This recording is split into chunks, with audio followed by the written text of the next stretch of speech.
నాదుని యందు ప్రియమైన సహోదరి సహోదరులారా, ఎవరైతే దీనాత్ములుగా ఉంటారో, పవిత్రత కలిగి ఉంటారో, దేవునికి ఇష్టమైన వారిగా ఉంటారో, అలాంటి వారికి దేవుడు మహా గొప్ప శక్తి కలిగిన వరాలని ఇస్తాడు. ప్రియులారా, కొరింథీ పత్రికలో పౌలు గారు స్వయంగా పలికిన మాట ఏమిటి అంటే, దేవుని వద్ద అనేక వరాలు ఉన్నాయి, వాటిలో ప్రవచన వరము, స్వస్థత వరము, ఆయన తనకి ఇష్టమైన వారికి ఇష్టమైన వరాలని ఇస్తాడు. ఇది దేవుని కోరిక, దేవుని ఇష్టము, దేవుని యొక్క తలంపు. ప్రియులారా, అటువంటి వరాలని పొందినటువంటి వారిలో మొదటి వరుసలో పునీత పాదువాపురి అంతోని వారు ఉంటారు.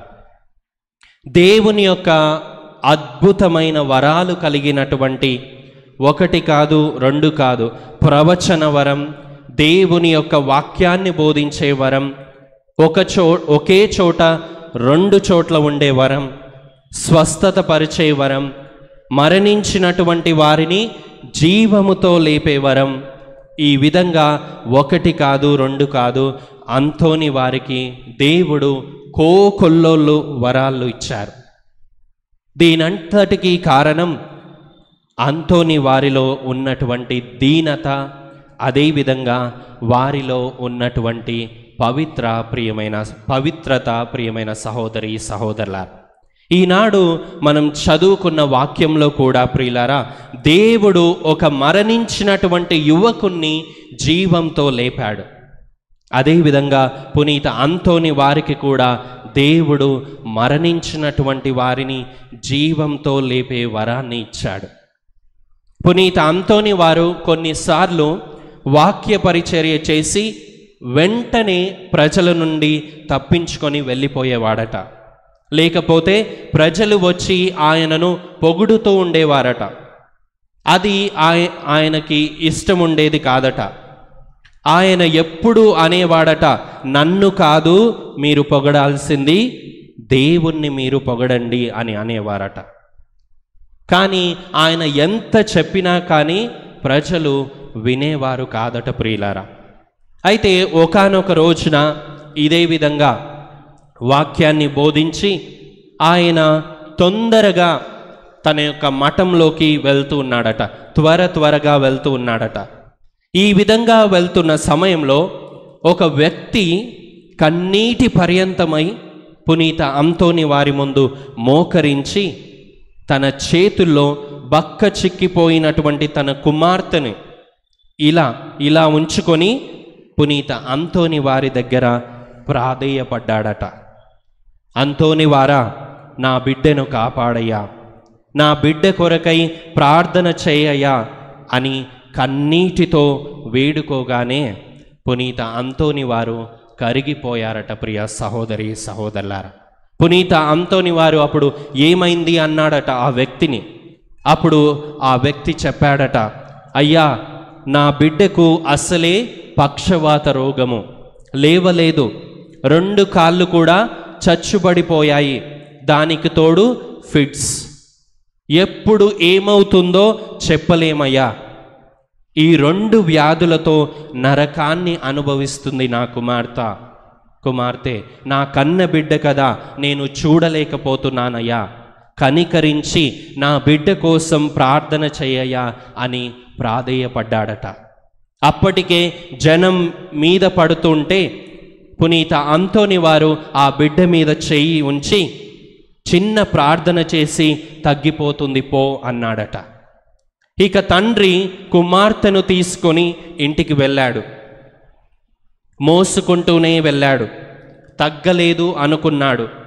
ఇంటికి వెళ్ళి ఇంటి దగ్గర పడుకోబెట్టేసరికి కొంచెం సేపు ఆగిన తర్వాత ఆ తండ్రికి ఆశ్చర్యం కలిగింది. ఏనాడు కూడా లేచి నడవనటువంటి ఆ కుమార్తె నిదానంగా ప్రక్కన ఒక బల్ల ఉంటే ఆ బల్లను పట్టుకొని లేచి నిదానంగా కుంటుకుంటూ నడవడం ప్రారంభించిందట. మళ్ళీ కొంచెం సేపు ఆగిన తర్వాత అక్కడ ఉన్నటువంటి ఒక దొడ్డు కర్రను పట్టుకొని కొంచెం దూరం నడిచిందట. ఇక ఆ తర్వాత అసలు ఏ కర్ర సహాయం లేకుండా ఆ బిడ్డ పూర్తిగా స్వస్థతను పొంది నడవటం ప్రారంభించిందట. ప్రియ సహోదరి సహోదరులారా, ఇక తండ్రి ఆనంద పరవశంతో ఆ వార్తని ఊరు వాడ అంతా ప్రచారం చేశాడట. ప్రియమైన సహోదరి సహోదరులారా, అప్పుడు పునీత అంతోని వారిని అడిగారట, ఎందుకు మీరు వెంటనే ఆ అమ్మాయికి స్వస్థత కలిగేటట్లు చేయలేదు, ఎందుకు చేయలేదు అని అడిగారట. అప్పుడు ఆయన ఏమన్నాడో తెలుసా? వెంటనే ఆ అమ్మాయి స్వస్థత పొందింది అనుకో, ప్రజలందరూ కూడా నన్ను మెచ్చుకుంటారు, నన్ను కాదు మెచ్చుకోవాల్సింది దేవుణ్ణి మెచ్చుకోవాలి అని చెప్పాడట. కాబట్టి నేను వెళ్ళిపోయిన తర్వాత ఆ అమ్మాయికి స్వస్థత రావాలి అని వేడుకున్నాను అని చెప్పాడట. ఎంత దీనతో చూడండి ప్రియులారా పునీత అంతోని వారిలో. ప్రియమైన సహోదరి సహోదరులారా, అందుకేనేమో దేవుడు అన్నాడు మత్తయి సువార్త 5వ అధ్యాయం 2వ వచనంలో, దీనాత్ములు ధన్యులు, దేవరాజ్యము వారిది. దేవుడు తన సేవకై ఎన్నుకున్నప్పుడు, తన అద్భుత వరాలు ఇచ్చేటప్పుడు దీనత కలిగినటువంటి వారిని మాత్రమే ఎన్నుకుంటాడు ప్రియులారా. గర్వాత్ములని దగ్గరికి రానివ్వడు. ఆయనకు తెలుసు గర్వాత్ములకి వరాలను ఇస్తే వాళ్ళు ఏం చేస్తారో ఆయనకు తెలుసు. కాబట్టి జాగ్రత్త పడతాడు దేవుడు. ప్రియ సహోదరి సహోదరులారా, పునీత అంతోని వారిలో కూడా ఆ దీనత వినయము అనేటటువంటి ఆభరణమే ఆయనకు ఒక ఆశీర్వాదం. ప్రజలకి వాక్యాన్ని చెప్పి త్వరగా వెళ్ళిపోయేవాడట. అటువంటి దీనులకి, అటువంటి పవిత్రులకి యేసు ప్రభు చేసిన వాగ్దానం ఏమిటో తెలుసా?